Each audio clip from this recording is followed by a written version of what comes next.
marka qaybtii labaad ayaan hadda rabaa inaan duubo haddii ilaahay ku rooyahay. waxaan ku duubayaa ninka la yidhaaho Axmed Jimcaale wiilkiisa oo adeerka u yahay ii soo diray. markii aan shirkii koowaad galnay waxaan ka hadalnay arrinta ahayd in gurigaasito hawshiisii ay iyaga dhammaystiraan oo aan ka wada hadalno xaggii dhaqaale ah. dhaqaalihii waa isku fahmi weynay oo aniga go-aankayga ahaa in gurigayga markii u horeeyo gacanteeda soo galo, kadibna laga hadlo wixii dhaqaalaha iyo wixii si loo kala degi karo. kadib Axmed Jimcaale habeenkii ku laabteen. maalintii markii labaad shirkii labaad Axmed Jimcaale fariintii ay soo direen ayaa ahaa Cabdulqaadir anigu saaxiibkaybuu ahaa, walaalnimada iyo saaxiibnimada na dhexaysana meel buu kaga dhacay, dacwo bilaabay iyadoo aan ahayn dacwo inuu aado. markii u horeysa inuu aado ahayd culamaa udiin, markii labaadna inuu aado ganacsato ama dirnimo ama saaxiibnimo. ma dhicin intaba ma dhicin, wuxuu aaday dacwo xeerlaalin iyo maarata maxkamad in laga dacwoodo. taasna wuxuu yiri maarata waxay ii geleysay macnaha in yani ninkii wixii aan ku tashan lahayn iyo walaalnimadii ay meesha ka baxday. waxaanse sheegayaa yiri hadda saacadda wax ka dambeeyo in ay noqoto odaynimada inuu ku laabto, culamaa udiin ku laabto ama saaxiibnimo ku laabto, si aan markaas u wada fadhiisano u wada hadalno. aniga marka waxaan ugu jawaabay fariinta usoo diray oo yarka adeerku iyaan u sheegay. aniga waxaan yidhi ma wato dir ma wato, culamo ma wato, culamaa udiin ma wato, haddii la kuuraya dirnimo ma wato, saaxiibnimo ma wato. anigu maxkamadan ku qanacsanahay iyo xeerlaalinta sababto ay tahay aniga hal sano iyo bar wixii aan waday oo dacwadeyda ku socotay intaan ka soo baxo uma laaban karo culamaa udiin iyo dirnimo iyo saaxiibnimo iyo midna ay ganacsato. sababtana waxaa waaye sidaa daraaddeed anigu maxkamadda iyo xeerlaalinta ku qanacsanahay haddii ay tahay waxa ay jiro. waxaase ii soo baxday arrintaa aan ka hadlayay inay ahayd bilcagsi.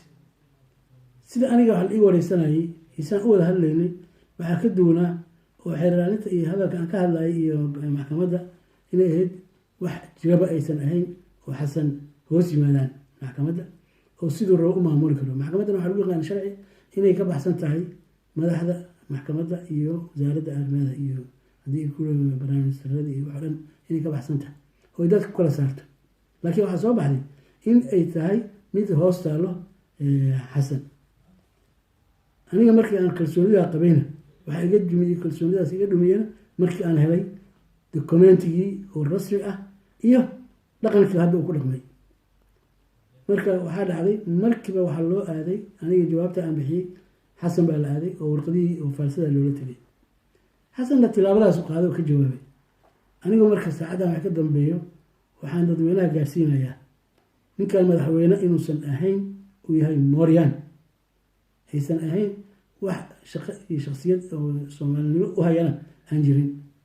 haddii ilaahay ku roon yahay ninka la yahaa xeraaliyaha inuu ahaa geed beenlow ah oo aan munaafiq ah aan waxba runa aqoon oo waxuu ka dhashay aan sax ahayn.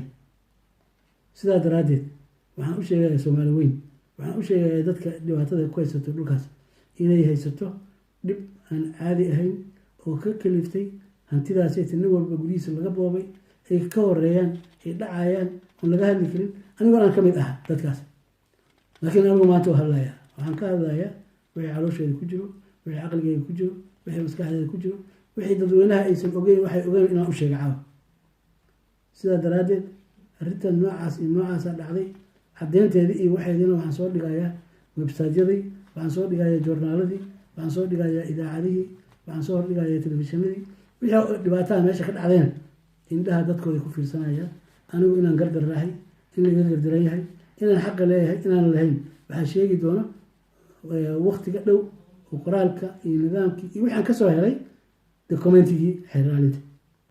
xeerlaalinta markaa waxay taagneyd gabagabadii oo loo tegay madaxweyne u aaday ninkii la yihaaho Axmed Cali Daahir wuxuu u aaday inuu soo tuso u yihaaho dambigaanay ku jiraan Maryan iyo Amiin. madaxweynihina inta qaatay warqadihii ayuu fiirsaday wuxuu yidhi ninga waxaad iska dhaaftaan tan falsada qaado socodsii.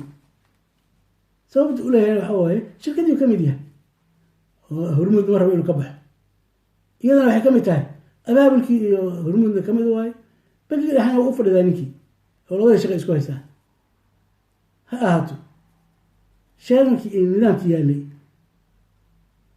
markeeda hore wax qaldanaad xeraalyaha guud inuu inta warqad isaga caddeyn uu qoray uu leeyahay hala soo eedeeyo inuu la aadaadana madaxweynaha uu yidhaaho maxaan kaa baryaaya adana madaxweyneho ma sii socodsiin karaa kiiska ma socodsiin karaa mise waa joojiya iyada markeeda wax qalad ah oo ninka layihaaho xeraalye guud oo arrintaa isticmaalayo waa nin jooga orientation buu joogaa maaha ma jooga xafiis xeraaliya ma jooga wuxuu jooga orientation oo laga iska maamulayo marka sidaas daraaddeed waxaan u sheegaya dadweynaha ninkan xeraaliyaha ah yaan la aaminin haddii uu xafiis tagana waa xafiis qaldan meeshana waa meel mooryaan ah nidaam saxan ma yaalo anigana waagii hor guryaha wax ka dhacay mooryaan bay ahay haddana waxaan usoo dacwood waxaan lahaa war mooryaan meesha ma joogto waxaa jirta dowlad ma jirto waxaan waa akhrisinaasiin kulligoodba oo meesha iskugu yimaadeen wax sharaf iyo karaamo ay sugayaan adduunna ka sugi maayaan aakhirana ka sugi maayaan